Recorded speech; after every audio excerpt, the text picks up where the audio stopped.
Gulf ರಾಷ್ಟ್ರಗಳಲ್ಲಿ ನಡೆಯುತ್ತಿರುವ ಯುದ್ಧದ ಪರಿಣಾಮವಾಗಿ ನಗರದಲ್ಲಿ ಆಟೋ ಎಲ್ಪಿಜಿ ಗ್ಯಾಸ್ನ ಸರಬರಾಜು ವಿಳಂಬವಾಗಿದ್ದು ಆಟೋ ಚಾಲಕರ ಜೀವನ ಸಂಕಷ್ಟಕ್ಕೆ ಸಿಲುಕಿದೆ. ನಗರದ ರಾಜೇಂದ್ರಗಂಜ್ ವೃತ್ತದ ಸಮೀಪ ರಸ್ತೆ ಬದಿಯಲ್ಲಿ ಆಟೋಗಳನ್ನು ನಿಲ್ಲಿಸಿಕೊಂಡು ಚಾಲಕರು ಗ್ಯಾಸಿಗಾಗಿ ಕಾಯುತ್ತಿರುವ ದೃಶ್ಯ ಸಾಮಾನ್ಯವಾಗಿದೆ. ಕಳೆದ 4 ದಿನಗಳಿಂದ ಗ್ಯಾಸಿನ ಕೊರತೆಯಿಂದ ಆಟೋ ಚಾಲನೆ ಸ್ಥಗಿತಗೊಂಡಿದ್ದು ದಿನಗೂಲಿ ಮೇಲೆ ಬದುಕು ನಡೆಸುವ ಚಾಲಕರು ಸಂಕಷ್ಟಕ್ಕೆ ಸಿಲುಕಿದ್ದಾರೆ. ಇರಾನ್, ಅಮೆರಿಕ, ಇಸ್ರೇಲ್ ಯುದ್ಧದ ಪರಿಣಾಮವಾಗಿ ದೇಶದಲ್ಲಿ ಪೆಟ್ರೋಲ್, ಡೀಸೆಲ್, ಎಲ್ಪಿಜಿ ಗ್ಯಾಸ್ ಸೇರಿದಂತೆ ತರಕಾರಿ, ಕಿರಾಣಿ ವಸ್ತುಗಳ ಬೆಲೆಗಳು ಗಗನಕ್ಕೇರಿವೆ ಎಂದು ಆತಂಕ ವ್ಯಕ್ತಪಡಿಸಿದರು. ನಿತ್ಯ ಜೀವನ ಸಾಗಿಸುವುದೇ ಕಷ್ಟವಾಗಿದೆ. 4 ದಿನಗಳಿಂದ ಗ್ಯಾಸ್ ಇಲ್ಲದೆ ಕೆಲಸವೇ ಇಲ್ಲ. ನಮ್ಮ ಕುಟುಂಬವನ್ನು ಹೇಗೆ ನಡೆಸಬೇಕು ಎಂದು ಚಾಲಕರು ಪ್ರಶ್ನಿಸಿದರು.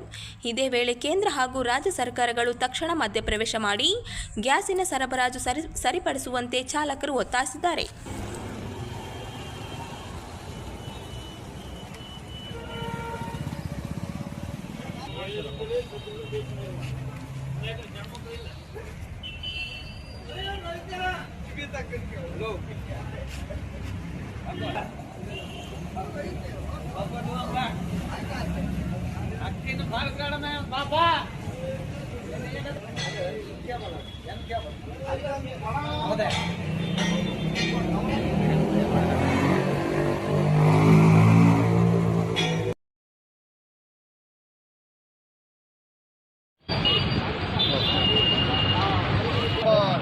ಕೇಂದ್ರ ಸರ್ಕಾರ ಜಾರಿಗೆ ತರುತ್ತಿರುವ ಕಾರ್ಮಿಕ ವಿರೋಧಿ ಕಾಯ್ದೆಗಳನ್ನು ವಿರೋಧಿಸಿ ಕಾರ್ಮಿಕ ಸಂಘಗಳ ಜಂಟಿ ಸಮಿತಿಯಿಂದ ಇಂದು ರಾಯಚೂರಿನಲ್ಲಿ ಕರಾಳ ದಿನಾಚರಣೆ ಆಚರಿಸಲಾಯಿತು.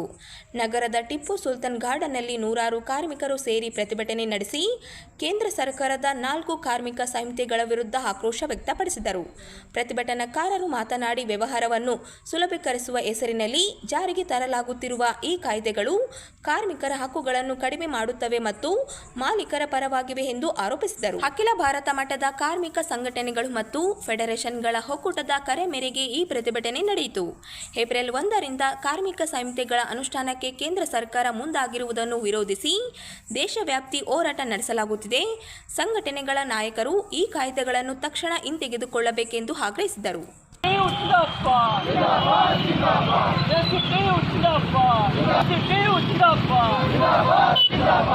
ಲೇಬರ್ ಕೋಡ್ಗಳು ವಾಪಸ್ ಆಗಲಿ. ಕಾರ್ಮಿಕರನ್ನು ಗುಲಾಮಗಿರಿಗೆ ತಳ್ಳುವ ಲೇಬರ್ ಕೋಡ್ಗಳು ಬೇಡವೇ ಬೇಡ. ಹಕ್ಕನ್ನು ಕಿತ್ತುಕೊಳ್ಳುವ ಲೇಬರ್ ಕೋಡ್ಗಳು ವಾಪಸ್ ಆಗಲಿ. ಕಾರ್ಮಿಕರ ಮುಷ್ಕರ ಹಕ್ಕನ್ನು ಕಿತ್ತಬೇಡ. ಕಾರ್ಮಿಕರ ಸಂಘ ಕಿತ್ತುವ ಹಕ್ಕನ್ನು ಕಿತ್ತುಕೊಳ್ಳುವ ಲೇಬರ್ ಕೋಡ್ಗಳು ವಾಪಸ್. ಕಾರ್ಯಕರ್ತೆಯನ್ನು ಕಾರ್ಮಿಕರನ್ನು ಒಪ್ಪದ ಲೇಬರ್ ಕೋಡ್ಗಳು ಬೇಡವೇ ಬೇಡ. ವಾಪಸ್ ಸ್ಕೀಮ್ ಕಾರ್ಯಕರ್ತೆಯರನ್ನು ಕಾರ್ಮಿಕರೆಂದು ಪರಿಗಣಿಸಿ ಸ್ಕೀಮ್ ಕಾರ್ಯಕರ್ತೆಯರನ್ನು 12ನೇ ತಾರೀಕಿಗೆ ಅಖಿಲ ಭಾರತ ಮುಷ್ಕರವನ್ನು ಇಡೀ ದೇಶಾದ್ಯಂತ ಅಖಿಲ ಭಾರತ ಮುಷ್ಕರವನ್ನು ಮಾಡಿ ಕೋಟ್ಯಾಂತರ ಕಾರ್ಮಿಕರು ಭಾಗವಹಿಸಿ ದೊಡ್ಡ ರೀತಿಯಲ್ಲಿ ಹೋರಾಟವನ್ನು ಯಶಸ್ವಿಗೊಳಿಸಿದ್ದೀವಿ. ಆದರೆ ಯಾವನ್ನ ಪರಿಗಣನೆ ತಗೊಳ್ಳಾರಂಥ ಕೇಂದ್ರ ಸರ್ಕಾರ ಇವತ್ತು ಏಪ್ರಿಲ್ 1ನೇ ತಾರೀಕಿಗೆ ಏನಂತ ಹೇಳಿದ್ರೆ ಲೇಬರ್ ಕೋಡ್ಗಳಿಗೆ ನಿಯಮಾವಳಿಗಳನ್ನು ರೂಪಿಸುವಂತೇಳಿ ಘೋಷಣೆ ಮಾಡಿರ್ತಕ್ಕಂಥ ದಿನ ಆಗಿರ್ತಕ್ಕಂಥ ಹಿನ್ನೆಲೆಯಲ್ಲಿ ಯಾವುದೇ ಕಾರಣಕ್ಕೂ ನಾವು ಈ ಲೇಬರ್ ಕೋಡ್ಗಳನ್ನ ಒಪ್ಪಕ್ಕಾಗೋದಿಲ್ಲ. ಈ ಲೇಬರ್ ಕೋಡ್ಗಳು ಕಾರ್ಮಿಕ ವಿರೋಧಿ ಆಗಿರ್ತಕ್ಕಂಥ ಹಿನ್ನೆಲೆಯಲ್ಲಿ ಇದು ನಮಗೆ ಬೇಡ ಅಂತೇಳಿ ಇವತ್ತು ನಾವು ಒಂದು ಕಪ್ಪು ದಿನ ಬ್ಲಾಕ್ ಅಂದರೆ ನಾವು ಒಂದು ಕಪ್ಪು ಬಟ್ಟೆನ ಇದು ಮಾಡ್ಕೊಳ್ಳೋ ಸಾಂಕೇತಿಕವಾಗಿ ಇದು ಮಾಡ್ಕೊಳ್ಳೋ ಮುಖಾಂತರ ಒಂದು ಕಪ್ಪು ದಿನಾಚರಣೆಯನ್ನು ಆಚರಣೆ ಮಾಡ್ತಾಯಿದ್ದೀವಿ. ನಾವು 12ನೇ ತಾರೀಕಿನ ಮುಷ್ಕರದಲ್ಲಿ ನಾವು ದೊಡ್ಡ ರೀತಿಯಲ್ಲಿ ಕೋಟ್ಯಾಂತರ ಕಾರ್ಮಿಕರು ದೇಶದ ಕೇಂದ್ರ ಸರ್ಕಾರಕ್ಕೆ ನಾವು ಹೇಳಿದ್ದೀವಿ, ಯಾವುದೇ ಕಾರಣಕ್ಕೂ ಈ ಲೇಬರ್ ಕೋಡ್ಗಳು ಜಾರಿಯಾದ ಇವತ್ತೇನು ಕಾರ್ಮಿಕರಿಗೆ ಇರ್ತಕ್ಕಂಥ ಏನಿದೆ ಇವತ್ತು ಅವ್ರು ಮುಷ್ಕರವನ್ನು ಮಾಡ್ತಕ್ಕಂಥ ಹಕ್ಕಿರ್ಬೋದು, ಅವ್ರು ಇನ್ನಿತರ ಏನೇ ಸಮಸ್ಯೆಗಳ ಒಂದು ಹಕ್ಕುಗಳನ್ನು ಕಸಿದುಕೊಳ್ತಕ್ಕಂಥ ಹುನ್ನಾರ ಆಗಿದೆ. ಇದು ಬಂಡವಾಳಶಾಹಿಗಳ ಪರವಾಗಿರ್ತಕ್ಕಂಥ ಕಾನೂನುಗಳಾಗಿರ್ತಕ್ಕಂಥ ಹಿನ್ನೆಲೆಯಲ್ಲಿ ಇದನ್ನು ಯಾವುದೇ ಕಾರಣಕ್ಕೂ ಜಾರಿ ಮಾಡಬಾರ್ದು ಅಂತೇಳಿ ನಾವು ದೊಡ್ಡ ರೀತಿಯಲ್ಲಿ ಪ್ರತಿಭಟನೆಯನ್ನು ಮಾಡಿ ಕೇಂದ್ರ ಸರ್ಕಾರಕ್ಕೆ ಮನವಿಯನ್ನು ಸಲ್ಲಿಸಿ ಕೋಟ್ಯಾಂತರ ಜನರು ಕೂಡ ನಾವು ಕಾರ್ಮಿಕರು ಹೋರಾಟ ಮಾಡಿದಂಥ ಇವತ್ತು ನಮ್ಮ ಬೇಡಿಕೆಗಳು ಈಡೇರಿವೆ. ಹಂಗಾಗಿ ನಾವು ಇವತ್ತು ಒಂದು ಸಾಂಕೇತಿಕ ಅಂದರೆ ಒಂದು 45 ಜನ ಸೇರಿದ್ದೀವಿ. ಇದು ಇನ್ನೂ ಮುಂದುವರೆದ ಹೋರಾಟವನ್ನು ಇನ್ನು ಮುಂದೆ ನಮ್ಮ ಕೇಂದ್ರ ಕಾರ್ಮಿಕ ಸಂಘಟನೆಗಳು ಮತ್ತು ಇನ್ನಿತರ ವಿಮೆ, ಬ್ಯಾಂಕು ಎಲ್ಲರಿಗೂ ಕೂಡ ಇವತ್ತು ಎಲ್ಲರೂ ಮತ್ತೆ ಮುಂದೆ ದೊಡ್ಡ ರೀತಿಯಲ್ಲಿ ಹೋರಾಟ ಮಾಡಬೇಕಾದಂಥ ಒಂದು ಅನಿವಾರ್ಯತೆ ಇರ್ತಕ್ಕಂಥ ಹಿನ್ನೆಲೆಯಲ್ಲಿ ನಾವೆಲ್ಲರೂ ಕೂಡ ಹೋರಾಟಗಳಿಗೆ ಮುಂದೆ ನಾವು ಇದು ಮಾಡಬೇಕಾಗ್ತದೆ.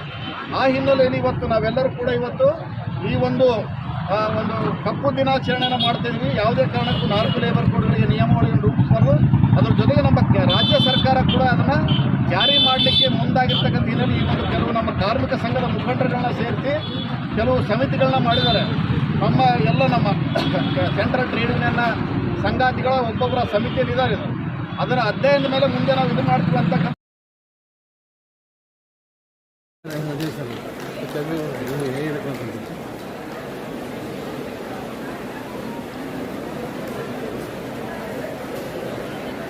ದೊಡ್ಡ ವಿಚಾರ.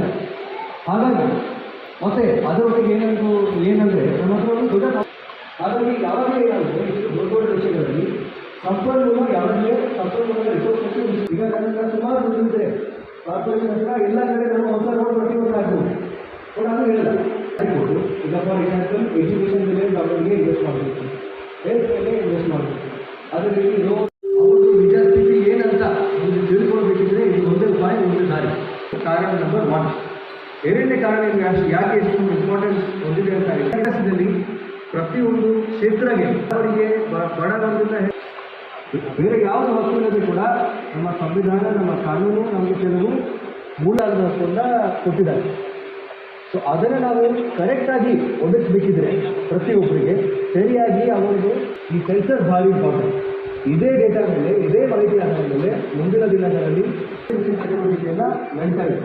ಅದೇ ರೀತಿ ಮುಂದಿನ ದಿನಗಳಲ್ಲಿ ಲೋಕಸಭೆಗೆ, ವಿಧಾನಸಭೆಗೆಲ್ಲ ನಡೀಲಿಕ್ಕೆ ಮಾಡುವುದು ಮಕ್ಕಳಿಗೆ ಆಗಬೇಕು. ಥರ್ಡ್ ಪಾಯಿಂಟ್, ತಮ್ಮೆಲ್ಲರಿಗೂ ಗೊತ್ತಿದೆ, ನಾವು 70-75 ವರ್ಷಗಳಲ್ಲಿ ನಾವು ಸ್ವತಂತ್ರರಾಗಿ ಈಗಾಗಲೇ ಒಂದು ಇಡೀ ವಿಶ್ವದಲ್ಲಿ ಸೂಪರ್ ಪವರ್ ವಿಶ್ವದ ಬಗ್ಗೆ ನಮ್ಮ ದೇಶದ ಬಗ್ಗೆ ಹೆಬ್ಬಾಳ ಬರಬೇಕಲ್ಲ, ಹೆಬ್ಬಾಳ ಬರಲಿ ಒಂದು ಅಭಿವೃದ್ಧಿ. ನಾವು ಇತಿಹಾಸ ನೋಡಿ, ನಾವು ಇತಿಹಾಸದ ಪುಸ್ತಕವನ್ನು ನೋಡಿ ಇವೇ ನಮ್ಮ ವರ್ಷಗಳು ಅವರದ್ದು ಇಂಡಿಪೆಂಡೆಂಟ್ ಹಿಸ್ಟ್ರಿ ಇದೆ. ನಮಗೆ ಬ್ರಿಟಿಷರು ಅಭಿವೃದ್ಧಿ ಮಾಡಿ ಹೋಗಿ ಹಾಗಾಗಿ ನಂತರ ಮತ್ತೊಂದು ಇಡೀ ವಿಶ್ವದ ಅತಿ ದೊಡ್ಡದು ಸ್ಟ್ಯಾಟಿಸ್ಟಿಕಲ್ ಎಕ್ಸರ್ಸೈಸ್ ಮಾಡಲಿಕ್ಕೆ ನಾವು ಈಗ ರೆಡಿ ಆಗ್ತಾ ಇದ್ದೀವಿ. ಹೇಗೆ ನಾವು ನಮ್ಮ ಎಲೆಕ್ಷನ್ ಚುನಾವಣೆ ಕೆಲಸಗಳಲ್ಲಿ ಹೇಳಿದ್ವಿ, ಇಡೀ ವಿಶ್ವದಲ್ಲಿ ಪ್ರಪಂಚದಲ್ಲಿ ನಮ್ಮ ಭಾರತ ವರ್ಷದ ಚುನಾವಣೆ ವ್ಯವಸ್ಥೆ ಅದರಲ್ಲಿ ಲಾರ್ಜೆಸ್ಟ್ ಡೆಮೋಕ್ರೆಟಿಕ್ ಎಕ್ಸರ್ಸೈಸ್ ಅಂತ ಹೇಳ್ತೀವಿ. ಅದೇ ರೀತಿ ನಮ್ಮ ಭಾರತದ ಸಕ್ಸಸ್ ಇದು ಲಾರ್ಜೆಸ್ಟ್ ಸ್ಟ್ಯಾಟಿಸ್ಟಿಕಲ್ ಎಕ್ಸರ್ಸೈಸ್. ಅದಕ್ಕೆ ಇದೊಂದು ಐತಿಹಾಸಿಕ ಚಟುವಟಿಕೆ, ಭಾಳ ಪ್ರಮುಖವಾಗಿರ್ತಕ್ಕಂಥ ಚಟುವಟಿಕೆ. ಅದಕ್ಕೆ ಕೂಡ ನಾವು ನಮಗೆಲ್ಲ ಆ ಒಂದು ಸೌಭಾಗ್ಯ ಸಿಕ್ಕಿದೆ ಅಂತ ಒಂದು ಪುಣ್ಯ ಅಂತ ಅಂದ್ಕೊಂಡು ಕೆಲಸ ಮಾಡಬೇಕು. ಯಾರು ಕೂಡ ಇದು ನಮಗೆ ಯಾಕೆ ಡ್ಯೂಟಿಗೆ ಆಗಿಬಿಟ್ಟಿದ್ದಾರೆ, ಕೆಲವರು ಈಗ ಅವರಿಗೆ ಬರಲಿಕ್ಕೆ ಶುರುವಾಗಿದ್ದಾರೆ, ನಮಗೆ ಈ ಕಾರಣಕ್ಕೆ ಬಿಡಿ, ಆ ಕಾರಣಕ್ಕೆ ಬಿಡಿ. ಆ ಥರ ನಾವೆಲ್ಲ ಮಾಡ್ತಾ ಹೋದರೆ ಈ ಕೆಲಸ ಯಾರು ಮಾಡ್ತಾರೆ? ನಾವೆಲ್ಲ ಸರ್ಕಾರಿ ಸಿಬ್ಬಂದಿಯಾಗಿ, ಸರ್ಕಾರಿ ಅಧಿಕಾರಿಯಾಗಿ ಈ ಯಾಕೆ ಎಷ್ಟೊಂದು ಇಂಪಾರ್ಟೆಂಟು, ಎಷ್ಟೊಂದು ಏನು ಹಕ್ಕಿದೆ ಅರ್ಥಿದೆ ಅಂತ ಅರ್ಥ ಮಾಡ್ಕೊಳ್ಳೋದು. Point number 2. ಪಾಯಿಂಟ್ ನಂಬರ್ 3, ನಾನು ತಮಗೆ ಹೇಳಿದೆ, ಇದು ನಮ್ಮ ದೇಶದ ಪ್ರಗತಿ ಮತ್ತು ಕಲ್ಯಾಣ ಯೋಜನೆಗಳನ್ನು ರೂಪಿಸಲಿಕ್ಕೆ, ಫಾರ್ಮುಲೇಟ್ ಮಾಡೋದಕ್ಕೆ ಇದು ಬುನಿಯಾದಿ ಒಂದು ಫೌಂಡೇಶನ್. ಯಾಕೆ ಹೀಗಾಗಿ ನಾವು ಈ ಸೆನ್ಸಸ್ಸು ಈ ಚಟುವಟಿಕೆ ಈ ಸರಿ 2 ಹಂತದಲ್ಲಿ ಮಾಡಲಿಕ್ಕಿದ್ದೀವಿ. ಫಸ್ಟ್, ಈಗ ನಮಗೆ ಏನು ನಮ್ಮ ತರಬೇತಿ ಗೊತ್ತಿರ್ತೇವೆ, ನಮಗೇನು ಮಾಹಿತಿ ಇರ್ತೇವೆ, ಅದರ ಆಧಾರದಲ್ಲಿ April 2026 starting today till next 45 days, 45 ದಿನ ಸುಮಾರು ಹೌಸ್ ಲಿಸ್ಟಿಂಗ್ ಆಪರೇಷನ್ ನಡೆಯುತ್ತಿದೆ. ಇದರಲ್ಲಿ ನಾವು ಮನೆಗೆ ಹೋಗಿ ಆ ಏರಿಯಾ ಡೆಮಾರ್ಕೇಷನ್ ಮಾಡೋದು, ಅಲ್ಲಿ ಇರ್ತಕ್ಕಂಥ ಅಮ್ಯುನಿಟೀಸ್ ಏನು, ಕಟ್ಟಡಗಳು ಏನು, ಎಷ್ಟು ಜನರು ಸ್ವಚ್ಛ ಮನೆಗಳಲ್ಲಿ ಇರ್ತಾರೆ, ಎಷ್ಟು ಜನ ಪಕ್ಕ ಮನೆಗಳಲ್ಲಿ ಇರ್ತಾರೆ, ಯಾವ ರೀತಿ ವಾಟರ್ ಕನೆಕ್ಷನ್ ಇದೆ, ರೋಡ್ ಇದೆಯಾ, ಸ್ಟ್ರೀಟ್ ಲೈಟ್ ಇದೆಯಾ, ಮೂಲಭೂತ ಸೌಕರ್ಯಗಳು ಹೇಗಿದೆ ಅಂತ ಅದರಿಂದ ನಾವು ಸೇರಿ ಮಾಹಿತಿ ಕಲೆಕ್ಟ್ ಮಾಡ್ತೀವಿ. ಆದ ನಂತರ ಇವೆಲ್ಲ ಮಾಹಿತಿ ದೃಢೀಕರಿಸಿ ಸರ್ಕಾರ ಅದನ್ನು ಕಷ್ಟ ಮಾಡಿದ ನಂತರ ನೆಕ್ಸ್ಟ್ ಪರ್ಯಾಯದಲ್ಲಿ ನೆಕ್ಸ್ಟ್ ಹಂತದಲ್ಲಿ ನಾವು ಬಹುಶಃ 2027 ಸ್ಟಾರ್ಟಿಂಗಲ್ಲಿ ನೆಕ್ಸ್ಟ್ ಇಯರ್ ನಾವು ಜನಗಣನೆ ಶುರು ಮಾಡ್ತೀವಿ, ಪಾಪ್ಯುಲೇಷನ್ ಡೇಟಾ ಕಲೆಕ್ಟ್ ಮಾಡಲಿಕ್ಕೆ ಶುರು ಮಾಡ್ತೀವಿ. ಸೊ ಅದರಿಂದ ನಮಗೆ ಅರ್ಥ ಈಗಾಗಲೇ ನಾವು ಅರ್ಥ ಇವರುಗಳ ಸಂಯುಕ್ತ ಆಶ್ರಯದಲ್ಲಿ ದಿನಾಂಕ 3/4/2026 ಸಂಜೆ 6:30 ಗಂಟೆಗೆ ಪಂಡಿತ್ ಸಿದ್ದರಾಮ ಜಂಬಲ್ದಿನ್ನಿ ರಂಗಮಂದಿರ ರಾಯಚೂರಿನಲ್ಲಿ ಕಲಬುರಗಿ ರಂಗಾಯಣ ಪ್ರಸ್ತುತಪಡಿಸುತ್ತಿರುವ ನಾಟಕ ಕಾಲಚಕ್ರ. ಈ ನಾಟಕ ಮರಾಠಿ ಮೂಲ, ಜೈವತ್ ಗಣವಿ, ಕನ್ನಡಕ್ಕೆ ಅನುವಾದ HK ಕರ್ಕೇರ, ವಿನ್ಯಾಸ ಮತ್ತು ನಿರ್ದೇಶನವನ್ನು ಗುರುದಪ್ಪ ಕಟ್ಟಿಮನಿ ಮಾಡಿದ್ದಾರೆ. ಈ ಕಾರ್ಯಕ್ರಮದ ಉದ್ಘಾಟನೆಯನ್ನು ಮಾನ್ಯ ಶ್ರೀ ಬಿ ವೆಂಕಟ್ ಸಿಂಗ್, ಆಯುಕ್ತರು ಮಾಹಿತಿ ಹಕ್ಕು ಆಯೋಗ, ಗುರುವಂಗ ಪೀಠ ಕಲಬುರಗಿ. ಈ ಕಾರ್ಯಕ್ರಮದ ಅಧ್ಯಕ್ಷತೆಯನ್ನು ಶ್ರೀ ವೀರಹನುಮ ಹಿರಿಯ ಸಾಹಿತಿಗಳು ರಾಯಚೂರು ಇವರು ವಹಿಸಲಿದ್ದಾರೆ. ಮುಖ್ಯ ಅತಿಥಿಗಳಾಗಿ ಡಾಕ್ಟರ್ ಶ್ರೀ ಬಸವರಾಜ ಕಳಸ, ಹಿರಿಯ ನಾಗರಿಕರು ರಾಯಚೂರು, ಶ್ರೀಮತಿ ಉತ್ತರಾದೇವಿ ಮಠಪತಿ, ಸಹಾಯಕ ನಿರ್ದೇಶಕರು ಕನ್ನಡ ಮತ್ತು ಸಂಸ್ಕೃತಿ ಇಲಾಖೆ ರಾಯಚೂರು, ಶ್ರೀಮತಿ ಡಾಕ್ಟರ್ ಸುಜಾತಾ ಜಂಗಮ್